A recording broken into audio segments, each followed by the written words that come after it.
All right. Take three. Because I find myself being way too verbose on some simple stuff. So I just take three, and I'm gonna break the thoughts that have been manifesting themselves in my head and try to break them down into smaller videos. But this video goes out to a very good friend of mine who holds no bar in giving me very intellectual topics to sink my teeth into, and I don't feel like I'm being judged by this brother. But I would like to present an ode to this man, because he told me that he's bad at telling stories. And that's okay, man. It's not like I'm good at it myself. I'm just going to put it in video format to embarrass myself. So, let me give you a little background information on why I'm doing this, and, and we'll get into the meat and potatoes of it. So we were talking about black people. He and I are black. And we were talking about, ownership. And we were talking about, the political atmosphere that's going on with racism, which, and it's unfortunate, I have to give a what is it called? A disclaimer. I'm fully aware that there are racist people out there. It's not a secret.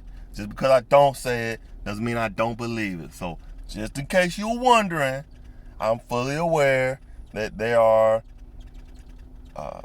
racist practices that do go down. But he and I have a difference of opinion. Maybe not even different. Maybe it's just that things that I think aren't what most people think. And I do mean most people, not most black people. I think most people think. I'm not for reparations. I'm not for that. I'm not for people giving me anything. I'm all for investigating the reason why things are the way they are, but I'm not for accusing someone for what I end up learning. History, if you don't already know history across the board in any culture, is a fucking horror show. It's humans doing detestable, unethical,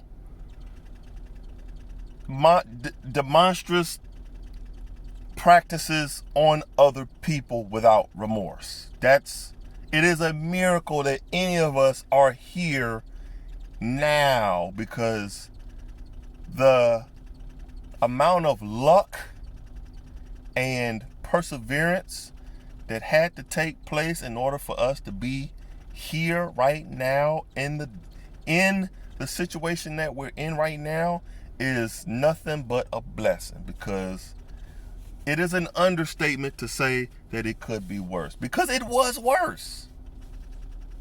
But I digress. I want to tell you the story that my friend said he butchered, and here goes. Comment below. It's called The Immovable Stone. It's not a story that I came up with on my own. It's something that I heard many, many years ago, and I don't remember how I came across the story. I don't know who told it to me. I do know that I can look it up on the internet, of course, and just type in The Immovable Stone, and Bible thumpers all across the land have a synopsis and review over what it means and all that stuff. But I have a different understanding of it. So here goes.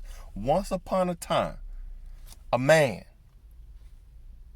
let's just say for all intents and purposes, he was a black man, your average black man who represents all black men here, where he's just there. And he's walking down a path, an unbeaten path. And my man is down on his luck. I mean, he is in shambles. He's hungry. He's penniless. He's weak. He's not in the best condition that he could be. And he walks. And it's just this open field, endless. On this path, he encounters a boulder. Well, hot damn. I'm not just talking a boulder that one can move. It is an unmovable stone. It's infinitely wide. It's infinitely big, according to my man. It cannot be moved through his own strength alone. So he approaches the boulder, can't believe what he's seeing right now. Now, what's the dumb luck that I come across my path trying to get through this mountain pass, and there's a boulder that's keeping me from continuing on from where I was going.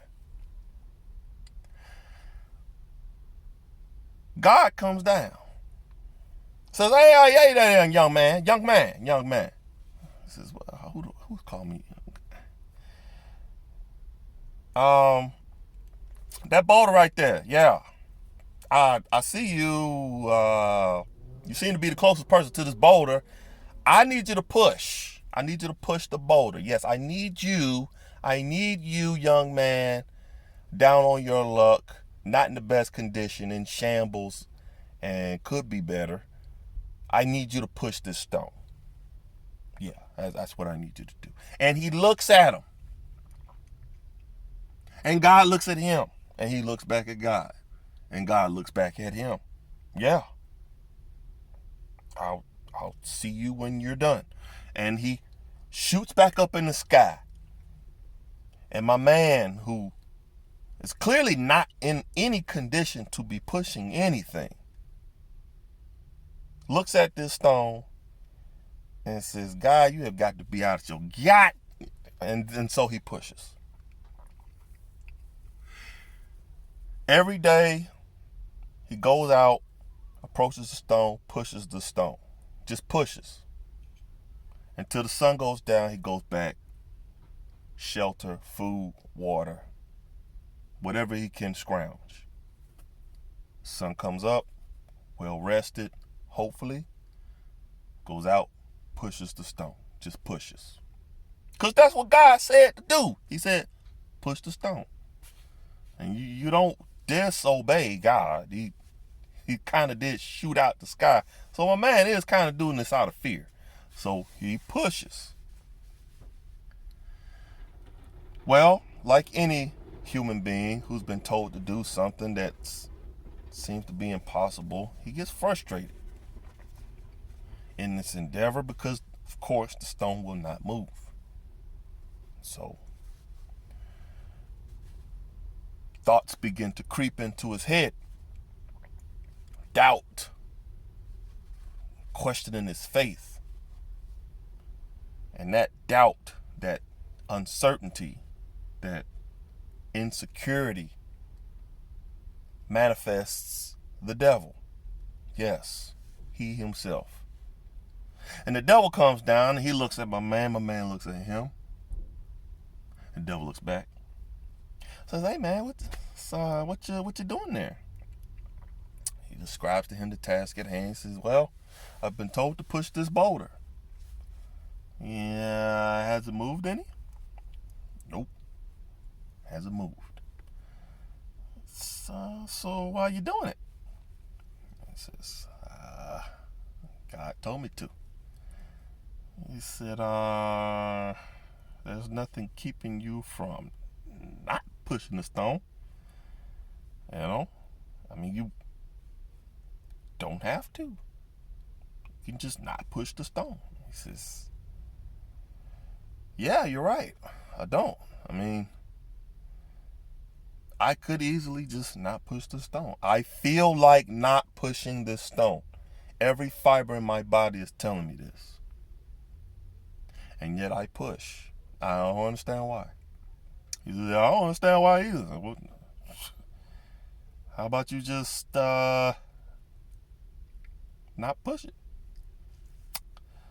He looks at him with the most uncertain look on his face, and he goes, you know what? Let me get back with you on that. It's all right. Shuts his mouth, disappears. God damn, he's got that, what am I doing, man? Decides to pray. Lord, why am I pushing the stone? What is going on here? How did I end up in this situation? Why is the stone immovable? Why couldn't it be a stone I could move? Why am I pushing this? What is going on here? God shoots down. Bow! Says, what's going on? He says, God, you asked me to push this stone, and I pushed. I did. I promise you I did. Every day, every night, waking up to do the same thing, and nothing is happening. And yet I push. You're God. So, you why would you ask me to do something that I can't do? Clearly. God looks at him. He says, let me ask you something. Look at your arms. Look at your back. Look at your chest. Look at your legs, man. From pushing this stone, you got strong. And you know how to take care of yourself now because you took every day after pushing the stone so you could continue pushing the stone. So you had to get strong. Your back is sinew. You like that now. And most of all, I need to put this air conditioning back on. Most of all, to my friend Lester, the point was never to move the stone. It was to be obedient and do what I say.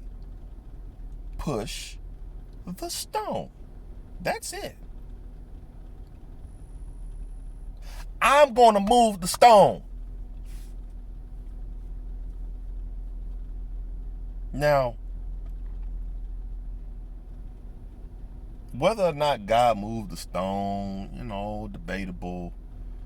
You could ask infantile questions like, well, then what? He just swore for no reason. What happens when he gets on the other side? I don't think that's the point. And like I say, I looked this up online, and the consensus is to be obedient when God tells you to do something, no matter what it is. You just do it. Because the point might not be what you think it is. The blessing might not come from where you think it's going to come from. He went from zero to hero. Super swole. I don't think that was the point of the story. I think, and this especially applies to our current political system or the way that we interpret things, is do hard things. Do them. Don't run away from it. Don't abdicate responsibility because it's hard. In fact, run toward hard things. Dig deep. The blessing ain't up, it's down. Look low. The work is unpleasant. I get it. The stone ain't gonna move. I got you. They hating on me. They keeping it away. They won't open up. It ain't about that. Do what you need to do. It's a challenge. I challenge you to do things not expecting a reward for it. Yes, I'm saying it. I'm expecting you, if you're not good at something, to get good at it. I don't know math. You right. You ain't never done math before. It ain't your thing. Well, I'm not good at Latin and Greek. Why I got to learn this? Learn it. Because not learning it could be a big difference than if you did learn it. Well, that ain't what black people do. What do black people do? It can't be what you're doing. You don't run away from hard things. You run toward them. And I promise you, you will get something out of it. But you don't get strong by taking... You don't get strong through the soft bigotry of low expectations. It's a trap. I'll give it to you. I'll move the stone. You don't have... Matter of fact, don't even push. I won't put no stones in your path. You could just breeze on by. No challenge. You don't have to pass no test. You don't have to study. You're you. We worship you. Please, come on through. No. That's a setup. Because now you're dependent. Infantilized. Now, I pity you. I feel sorry for you. Poor thing. Anyway, that was the story. I'm pretty sure I left out some other topics because we talked for quite a while, but that's the long and short of it. I hope that that gets the message through. Anyway, see you.